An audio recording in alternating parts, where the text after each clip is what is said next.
అందరికీ praise lord. మీరందరూ బాగున్నారని నేను నమ్ముతున్నాను. దేవుడు నరకాన్ని సృష్టించాడు అనేది నిజము, కానీ అది మనుషుల కొరకు కాదు. అయితే సాతాను చాలా అబద్ధికుడు అనేది మనకి తెలుసు.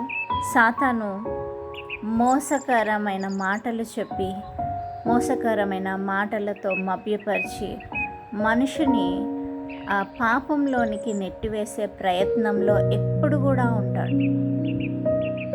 మరి ఆ స్థలము నరకం ఏదైతే ఉందో అది కేవలము సాతానుకు, అలాగే తనతో పాటు ఉన్న ఏంజల్స్, ఫాలెన్ ఏంజల్స్ ఏవైతే ఉన్నాయో, ఎవరైతే దేవునికి వ్యతిరేకంగా వెళ్ళారో వారి కొరకు దేవుడు సిద్ధపరిచిన స్థలం అది.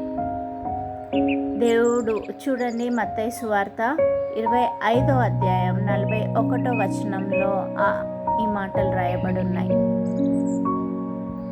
దేవుడు మన కొరకు సృష్టించింది స్వర్గము, అలాగే భూలోకము. మనము మంచిగా జీవించాలని, నీతిమంతులుగా జీవించాలని దేవుడు ఇదంతా మన కోసం నిర్మిస్తే, మరి సాతాను మనుషులకి ఆ జ్ఞానము లేదు అని తెలుసుకొని, మనుషులు అజ్ఞానులు అని తెలుసుకొని మనుషుల్ని మోసపరిచే పనిలోనే ఉన్నాడు. కాబట్టి ఆ మోసపు మాటల్లో పడిపోకుండా, ఆ శోధనలకు పడిపోకుండా, లొంగిపోకుండా, పాపముకు చోటివ్వకుండా మన జీవితాలను నీతిమంతులుగా మనం జీవించినట్టయితే ఖచ్చితంగా మనం ఆ నిత్య నరకం నుండి తప్పింపబడతాము.